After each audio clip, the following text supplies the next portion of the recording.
네이탈, 출생점성술은 한 사람이 탄생한 시점의 차트를 뽑아서 당시 천체의 배치가 그 사람의 인생을 반영한다는 생각하에 인생 전반을 살펴보는 점성술의 한 분야입니다. 출생천궁도는 그 사람의 인생을 객관적인 현상 그대로 보여주는 한편, 출생천궁도의 주인 네이티브가 세상을 바라보는 시각이나 심리 같은 주관적인 요소도 아우르는 복합적인 체계입니다.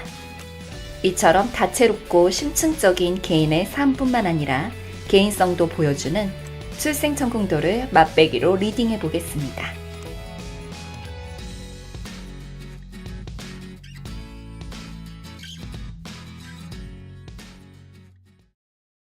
다음은 이전 강의들에서 종종 예시로 다루었던 네이탈 차트입니다. 차트를 읽어나가는 순서는 점성가마다 다르고 어떤 정해진 답이 있는 건 아니지만 통상적으로는 천궁도의 시작이자 네이탈에서 나 자신을 의미하는 어센던트에서 출발합니다.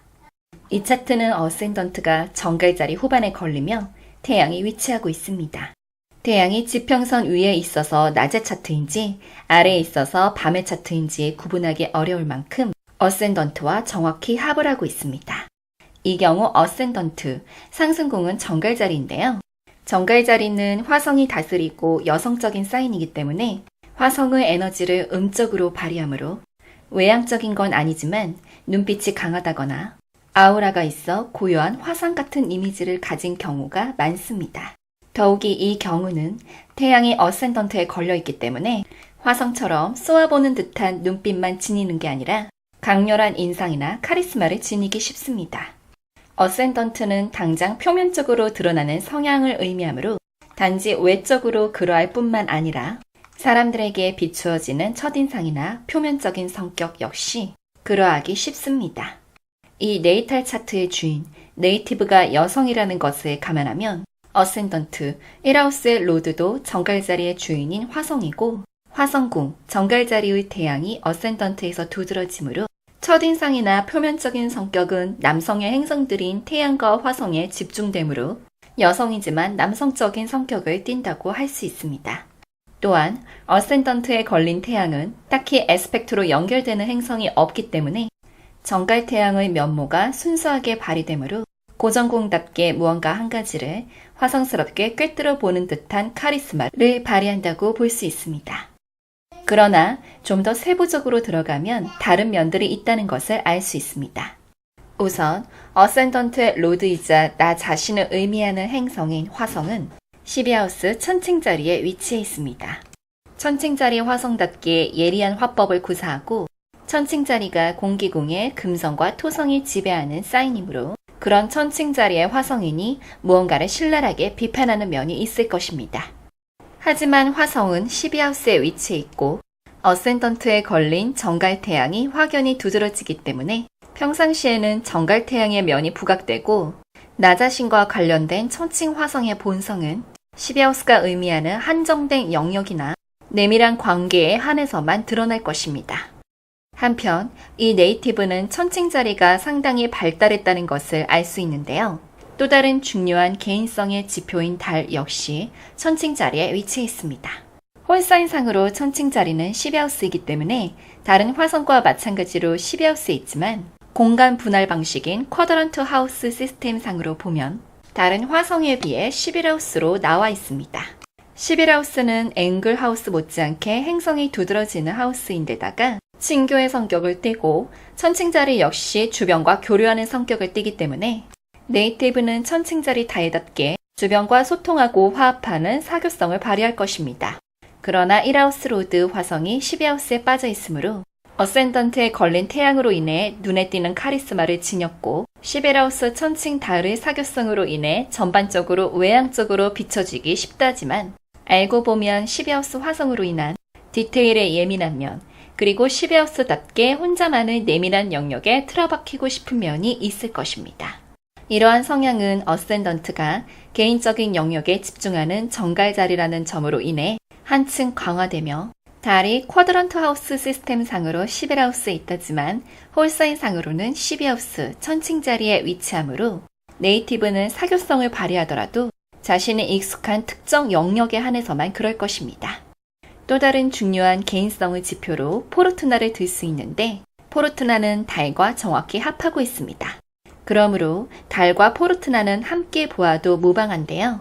이 달과 포르투나 구조는 천칭자리의 도모사일 로드인 금성과 액절테이션 로드인 토성을 육각으로 봅니다. 바꿔 말하면 사수자리에서 합하고 있는 금성과 토성은 달과 포르투나를 리셉션하고 있습니다. 달은 그 사람의 삶 전반, 특히 생활하는 환경을 의미하고 포르투나는 네이티브가 가질 수 있는 모든 종류의 것을 의미하므로 네이티브의 생활터전이나 소위 말하는 폴추는 기본적으로 달, 금성에 의한 여성적인 영역에서 온다는 것을 알 수 있습니다. 하지만 달이 엑스트라 컨디션이고 금성은 토성과 합하면서 사수자리에 있기 때문에 달, 포르투나라는 중요 지표가 두 개나 금성, 토성 합의 리셉션을 받는 이 연계 구조는 여성적이긴 하지만 그 여성성을 어느 정도 다운시키는 혹은 변환시키는 성격을 띈다고 볼 수 있습니다. 그리고 이 구조는 1하우스 로드인 화성과도 연결돼서 중요하게 봐야 되는데요. 더욱이 화성은 달 포르투나와 간극이 멀기는 하지만 에스펙트 중에서 가장 강력한 효과를 지닌다는 컨정션을 이루고 있습니다. 이 사람은 여성적이긴 하지만 그 여성성을 다운시키거나 변환시키는 환경에서 1하우스 로드인 화성을 발휘하는데요. 이 화성은 10하우스에 위치해 있고 MC를 컨트랜티션으로 보아 MC와 연결되며 홀사인상으로 6하우스에 위치한 목성과 연결됩니다. 천칭화성은 실제로든 상징적으로든 예리한 칼이라고 할 수 있는데 의료를 의미하기도 하는 12하우스에서 역시나 질병 사안을 다루기 때문에 의료의 성격을 띠는 6하우스에서 치료의 성격을 띠는 목성을 리셉션으로 보니 천칭화성을 의료와 관련해서 발휘한다는 것을 유추할 수 있습니다. 또한 화성은 금성과 토성의 합 구조를 보는데요. 이 금성과 토성의 합 구조는 달과 포르투나를 리셉션하는 구조로서 네이티브의 삶 전반이나 생활 환경의 색깔을 결정하고 그에 강한 영향을 끼치는 중요한 구조라고 언급한 바 있습니다. 토성과의 합으로 인해 여성성과 관련된 어떤 장애를 겪고 있는 금성이 목성의 치유를 받고 있으므로 네이티브가 산부인과에서 근무하는 의사라는 사실이 자연스럽게 드러납니다.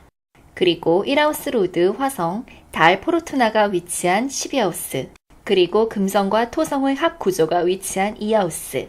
이들 모두 1하우스 별자리인 정갈자리와 별자리상으로 각을 맺지 못하는 하우스들, 즉 1하우스와 어버전하는 하우스들이고 달과 포르투나가 견고한 조직, 구속을 의미하는 토성의 리셉션을 받으며 달이 쿼드런트상으로 위치한 11하우스 역시 조직을 의미하기 때문에 이런 구조는 개업을 해서 자신의 영역을 경영하기보다는 큰 병원에 속하기 쉽습니다. 그리고 12하우스라는 한정된 영역에서 무작위로 한자를 받을 텐데 화성이라는 칼을 달과 금성토성 구조, 즉 여성 환자들에게 들이대겠지만 그러한 금성토성 합 구조는 화성이 보는 6하우스에 있는 목성의 리셉션을 받으므로 화성의 칼은 여성 환자들을 살리는 칼로 발현됩니다. 그리고 어센던트에 걸린 태양으로 인해 한정된 영역에 구속되어 환자들을 무작위로 받아들인다 하더라도 매 순간 카리스마를 발휘할 것입니다. 달과 포르투나가 화성을 보는 것, 특히 12하우스라는 흉한 하우스에서 데트리먼트의 엑스트라 컨디션 상태인 흉성을 보는 것은 실제로도 상당히 흉하게 드러나기 쉽습니다.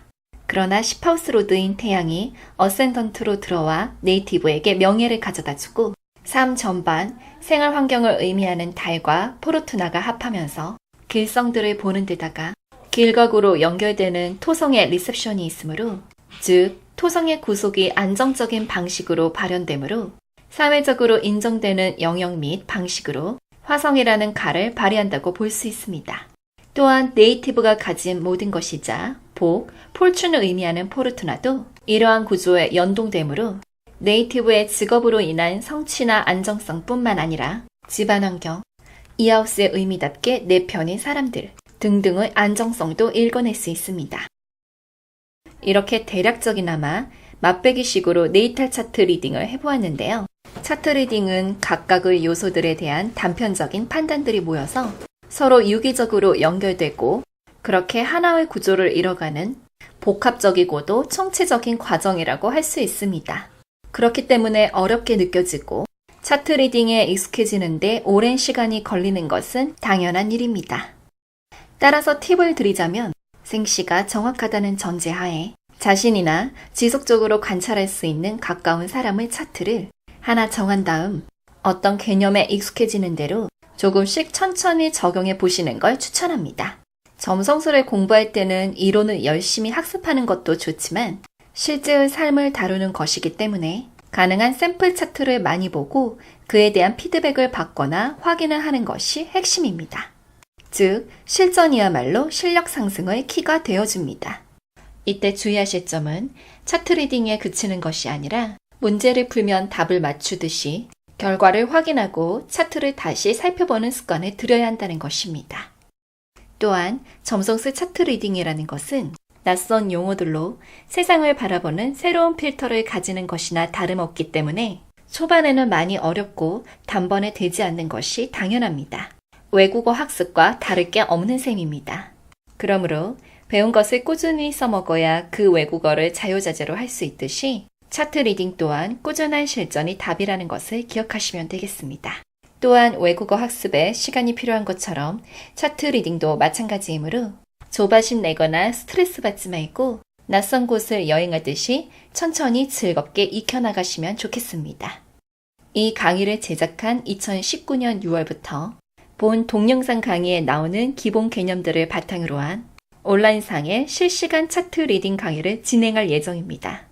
관련 공지는 조만간 블로그나 카페에 올라올 예정이므로 점성술 문외한, 초보자, 숙련자 상관없이 온라인 강의이므로 장소에 제약이 없으니까 점성술 차트 리딩에 관심 있는 분이라면 참고하시길 바랍니다. 그럼 지금까지 봐주신 데 감사드리며 앞으로 즐거운 점성술 공부하시길 바랍니다.